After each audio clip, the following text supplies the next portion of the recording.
السلام علیکم ورحمۃ اللہ وبرکاتہ۔ الحمدللہ رب العالمین الرحمن الرحیم مالک یوم الدین، اشہد ان لا الہ الا اللہ واشہد ان محمدا عبدہ ورسولہ، اما بعد۔ اعوذ باللہ من الشیطان الرجیم، بسم اللہ الرحمن الرحیم۔ یا ایہا الذین آمنوا کتب علیکم الصیام کما کتب علی الذین من قبلکم لعلکم تتقون۔ محترم سامعین و ناظرین، شعبان کا مہینہ اب بالکل اپنے آخری پڑاؤ پر ہے،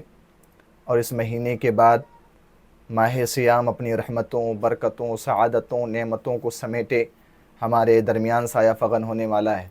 رمضان المبارک کا مہینہ آتے ہی سماج کے اندر، معاشرے کے اندر، محلوں اور گھروں کے اندر ایک الگ چہل پہل، ایک الگ خوشی، ایک الگ ماحول ہمیں دیکھنے کو ملتا ہے۔ پورا مہینہ ہمیں ایک الگ سی روحانیت محسوس ہوتی ہے، اور یہ مہینہ ہمارے اوپر اللہ تبارک و تعالیٰ کی رحمتیں اور اس کی برکتوں کا برکھا کا نزول فرماتا ہے، اور انہی رحمتوں اور برکتوں کا ایک حسین منظر ہمیں عبادتوں کی شکل میں دیکھنے کو ملتا ہے۔ قرآن کی تلاوت میں اضافہ، نمازوں کی تعداد میں اضافہ، باجماعت تراویح کی نماز کا اہتمام ہو رہا ہے، دعاؤں کا اہتمام ہو رہا ہے، صدقہ و خیرات کا اہتمام ہو رہا ہے۔ اسی طریقے سے بہت ساری عبادتیں اس ماہ سیام کے اندر انجام دی جاتی ہیں۔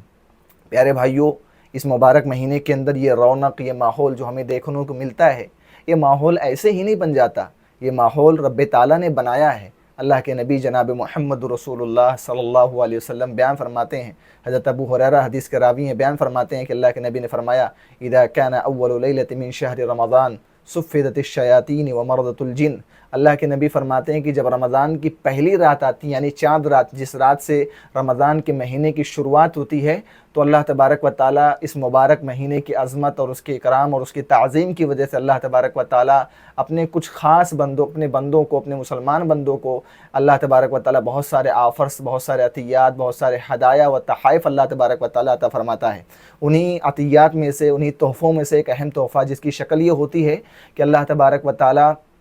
مردود شیطانوں کو اور شرکس جنوں کو اللہ تبارک و تعالیٰ کے حکم سے جکڑ دیا جاتا ہے، فرشتوں ان کو جکڑ دیتے ہیں۔ ایسا کیا خاص بات ہے اس مہینے کے اندر کہ ربیع الاول کے مہینے میں، شعبان کے مہینے میں، رجب کے مہینے میں، دیگر جو سال کے باقی 11 مہینے ہیں، ان مہینوں کے اندر اس طریقے سے شیطانوں کو اور شرکس جنوں کو جکڑا نہیں جاتا؟ کیا خاص بھائی اس ماہ مبارک کے اندر کہ شیطانوں کو جکڑ دیا جاتا ہے، شرکس جنوں کو جکڑ دیا جاتا ہے زنجیروں سے؟ پیارے بھائیوں، اس سے اللہ تبارک و تعالیٰ اپنے بندوں کو یہ پیغام دینا چاہتا ہے کہ میرے بندو، یہ جو ماہ مبارک تمہیں ملنے والا یا مل چکا ہے، یہ کوئی عام مہینہ نہیں ہے، یہ بڑا ہی خاص مہینہ ہے۔ اس کے ایک ایک پل کو غنیمت سمجھو اور اس کو اللہ تبارک و تعالیٰ کی عبادتوں میں گزارو۔ تمہیں لوگوں کو عبادتوں کی لذت اور اس کا سرور چکھانے کے لیے ہم نے مردود شیطانوں کو، شرکس جنوں کو جکڑ دیا ہے، تاکہ وہ تمہیں بہکا نہ سکیں، تمہارے روزوں کو خراب نہ کر سکیں، اور تمہاری تراویح سے خشوع اور خضوع کو چھین نہ سکیں۔ تو یہ حکمت ہے پیارے بھائیو اللہ تبارک و تعالیٰ کے اس شیطانوں کو جکڑنے اور مردود جنوں کو جکڑنے کی حکمت ہے۔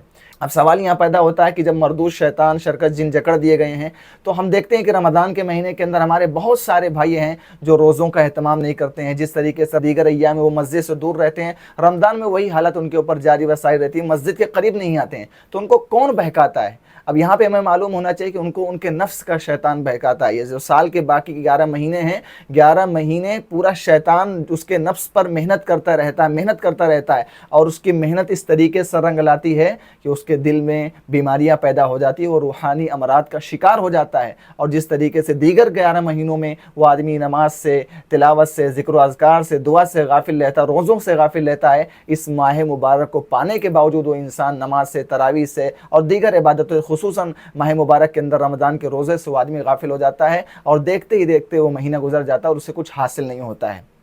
اسی طریقے سے میرے بھائیو، اس مبارک مہینے کے اندر اللہ تبارک و تعالیٰ کی طرف سے بندوں کو دوسرا تحفہ یہ ملتا ہے۔ اس کی شکل یہ ہوتی ہے کہ اللہ کے نبی صلی اللہ علیہ وسلم بیان فرماتے ہیں، غلقت ابواب النار ولم یفتح منہا باب۔ اللہ تبارک و تعالیٰ کے حکم سے جہنم کے تمام دروازوں کو بند کر دیا جاتا ہے، ایک بھی دروازہ کھلا نہیں رہتا ہے۔ اور وفتحت ابواب الجنہ لم یغلق منہا باب، اللہ تبارک و تعالیٰ کے حکم سے جنت کے تمام دروازوں کو کھول دیا جاتا ہے، ایک بھی دروازہ بند نہیں رہتا ہے۔ اس کی وجہ کیا ہے؟ وجہ یہ ہے کہ ماہ مبارک کے اندر برائیوں کا گراب کھٹ کر نیچے آ جاتا ہے، معصیات کے کام بہت کم انجام دیے جاتے ہیں، لوگ اچھائی کی طرف مائل ہوتے ہیں، برائیوں کو چھوڑ کر کے اس پر ندامت و شرمندگی کا اظہار کر کے، توبہ کر کے لوگ برائی کو چھوڑ دیتے ہیں اور اچھائی میں ملوث ہو جاتے ہیں، اچھائی کا کام کرنا شروع کر دیتے ہیں، اللہ تبارک و تعالیٰ کے حکم سے دروازوں کو بند کر دیا جاتا ہے۔ اور جنت کے تمام دروازے کھول کر اللہ تبارک و تعالیٰ اپنے تمام بندوں کو یہ پیغام دے رہا ہے کہ میرے پیارے بندو، میں نے تمہارے لیے جنت کے تمام دروازے کھول رکھے ہیں، اب یہ تمہارے اوپر ہے کہ تم اپنے آپ کو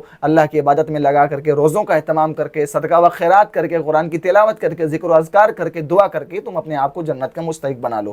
اسی طریقے سے اللہ کے نبی صلی اللہ علیہ وسلم بیان فرماتے ہیں کہ اللہ تبارک و تعالیٰ کی طرف سے ایک پکارنے والا، وَيُنَادِ مُنَادٍ، اللہ تبارک و تعالیٰ کی طرف سے پکارنے والا پکارتا، یا باغی الخیر اقبل ویا باغی الشر اقصر، اے نیکی کی تلاش کرنے والے، یہ تیرا مہینہ آ چکا ہے، تم آگے بڑھ جاؤ، ویا باغی الشر اقصر، اور اے نافرمانی میں اپنی زندگی گزارنے والے انسان، برائیوں میں لت پت ہونے والے انسان، یہ تیرا مہینہ نہیں ہے، تو پیچھے ہٹ جا۔ یہاں پر اللہ تبارک و تعالیٰ خصوصاً اس ماہ مبارک کے اندر اپنے بندوں کو خیر کی طرف، بھلائی کی طرف رغبت دلاتا ہے اور کہتا ہے کہ اے میرے بندو، تم برائی کو چھوڑ دو، یہ برائی کرنے کا مہینہ نہیں ہے، تم برائی کو چھوڑ کر کے نیکی کی طرف آ جاؤ اور اپنے گناہوں پر ندامت و شرمندگی کا اظہار کرو، توبہ کرو اور خیر اور بھلائی کو سمیٹنے میں مشغول ہو جاؤ، مصروف ہو جاؤ۔ اسی طریقے سے میرے بھائیوں، آخری تحفہ ایک مسلمان بندے کو یہ ملتا ہے، اللہ کے نبی صلی اللہ علیہ وسلم بیان فرماتے ہیں، اس کی شکل یہ ہوتی ہے کہ وَيُنَادِ مُنَادٍ یا باغی الخیر اقبل ویا باغی الشر اقصر وَلِلَّهِ عُتْقَاءُ مِنَ النَّارِ۔ اللہ تبارک و تعالیٰ اپنے کچھ خاص بندوں کو نومینیٹ کرتے ہیں، کچھ خاص بندوں کو منتخب سلیکٹ کرتے ہیں اور ان کے حق میں اللہ تبارک و تعالیٰ جہنم سے آزادی کا پروانہ لکھ دیتے ہیں۔